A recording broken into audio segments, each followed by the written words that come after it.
Nag-iingay na naman itong babaeng nililink kay Kalingap Edu na sinasabing girlfriend, may nagsasabi na girlfriend di umano ni Kalingap Edu, dahil nga doon sa isyong lumabas noon, doon lumabas yung video na nanood po si Kalingap Edu ng isang concert, na kasama po ito, itong babaeng ito na nasa aking screen. Ngunit ito na naman guys, nag-iingay na naman po, at gumamit na naman ng bagong account na ginamit pa itong apelyido po ni Kalingap Edu. So ano kaya ang gusto nitong palabasin nitong babaeng ito, itong gumamit sa alias na Mariel Alsula? Bakit kaya niya ginagawa ito? Parang ginugulo niya itong tambalang EDSI, at hindi natin alam kung ano talagang dahilan niya kung bakit niya ito ginagawa, kung may mga tao bang nasa likod niya para tuloy siya at manggulo, mag-ingay, para guluhin ang tambalang EDSI. So isang malaking katanungan yan, dito, kaya gumamit ng alias na Mariel Alsula, kung siya man talaga yan, bakit niya, ano yung reason niya, ano yung valid reason niya kung bakit niya ito ginagawa. So alam naman natin ngayon na okay po ang tambalang EDSI, dahil nakita naman natin yan, grabe po talaga na nagkaguluhan po ang tambalang EDSI sa Hong Kong, at nakita naman natin sa mga upload po ng mga magkakasama doon ni kay Kuya Bal, talagang grabe yung BTS, yung galawan po nila ay talagang kita nyo kung gaano nag-enjoy si Kalingap Edu at si Beyonce, pero bakit sa kabila ng pagiging masaya, at hindi magulo po ng tambalang EDSI, pero bakit may mga ganitong tao na nangpilit na ginugulo, sinisiraan ang EDSI, at talagang gumagawa ng ingay? Paalala ko lang dyan sa mga basher ni Kalingap Edu, ni Beyonce, ng Team EDSI. Ang kulit ninyo, Bakit wala kayong magawa? Itong napanood ko dun sa vlog ni Kuya Potpot, si Mariel na naman, at ginamit pa talaga ang apelido ni Kalingap Edu. Ang galing, Halatang halata. Hindi naman ako naniniwala na si Mariel talaga yan, sapagkat kung sinasabi ni Kalingap Edu na ito ay kaibigan niya, hindi gagawin ni Mariel na sirain si Kalingap Edu. Hindi gagawin ni Mariel na manggulo o mambuisit. Sa makatuwid, 100% na ginagamit lang ng ibang tao yang account na yan, yang pangalan na yan ni Mariel. At kung magkaganon, yung nakaraan na pagbibideo, doon sa concert na napanood natin, nakasama itong si Mariel, yung intention nito ay para sirain, gumawa ng kontrobersya at masira ang Team EDSI, magkagulo-gulo.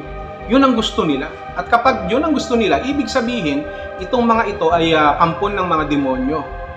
Diba? Kampon ng mga demonyo. Malamang sa bahay nila, magulo silang lahat sa pamilya nila. Nagtatawagan sila ng mga demonyo ka, ganito, mag-anak naman sila. Diba? Akalain mo yun, pilit pa nilang sinisira sila Kalingap Edu, sila Beyonce, ang Team EDSI, para lamang magawa yung kagustuhan nila. Ito yung mga tao na ito na hindi pinagkalooban ng bait. Ito yung mga tao na ito na ang gusto ay manira lamang ng manira. Bagamat hindi nila kayang sirain ang Team EDSI, ang Kalingap, pilit pa rin nilang pinag-uukulan ng pansin, pinag-uukulan ng oras, itong paninira pangbabash sa Team EDSI. Sabi nga nila, kapag ang isang puno ay mabunga, alam nyo yan, ito ay pilit na binabato. At yung mga nambabato, yung mga taong inggit, yung mga taong ang hilig manghila ng mga paa. Hindi nila matanggap kasi yung katagumpayan na tinatamasa ng Team EDSI, kaya sila naiinggit. Wow! Wala kayong magawa sa buhay nyo? Wala kayong magawa sa buhay nyo? Ang dami nyong pinagtutuunan ng pansin, sinasayang na oras. Tignan mo nga, yung pamilya mo hindi mo maayos. Yung mga kapitbahay mo na humihingi ng tulong sa iyo, hindi mo matulungan. Yung mga kaibigan mo na nangangailangan ng panahon mo para damayan mo sila, hindi mo rin nadadamayan. Tapos, naninira ka pa sa community ng Kalingap. Naninira ka pa sa Team EDSI. Ano ba? Ikaw ba, ulitin ko ito lagi kong sinasabi kasi sayang ang oras Nakapagbayad ka na ba ng kuryente? Nakapagbayad ka na ng tubig? Nakapaglaba ka na ba? Nakapagsaing? Nakapagsampay? Nakapaglinis ng bahay? Nakapagligpit ng iyong hinagaan? Baka na nga lahat naman ng mga yan hindi mo pa nagagawa tapos namamansin ka sa buhay ng iba.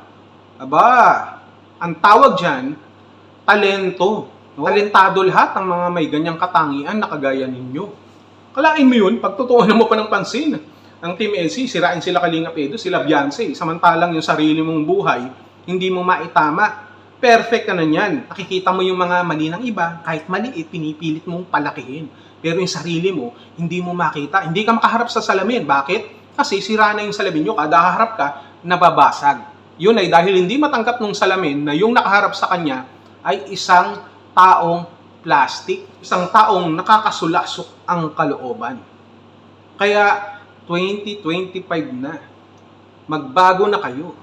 Itong Team EDC sa Kalingap ay mananatili sapagkat nagbibigay ng kasiyahan.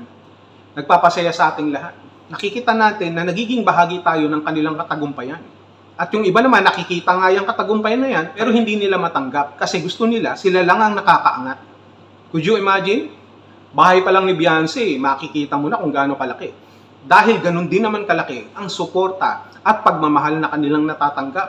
Kaya ganun yan kalaki. Hindi dahil sa kailangan pang ikumpara sa iba. Hindi ganun sa Team Kalingap. Hindi ganun sa mga love team, sa mga Kalingap Angels. Lahat dito nagsusuportahan. Kaya wag mo nang problemahin yung problema ng iba. Wag mo nang problemahin yung buhay ng iba samantalang hindi mo makita yung sarili mong problema. Kila Kalingap Edu, kila Beyonce, wag nyo na pinagpapapansin yung mga basher na yan. Hayaan nyo silang ma-high blood. Hayaan nyo sila. Sapagkat ganun talaga yung mga pangit. Hindi kagaya nating mga tagumpay na, gwapo pa. Diba Kalingap Edu, Beyonce, Team Kalingap,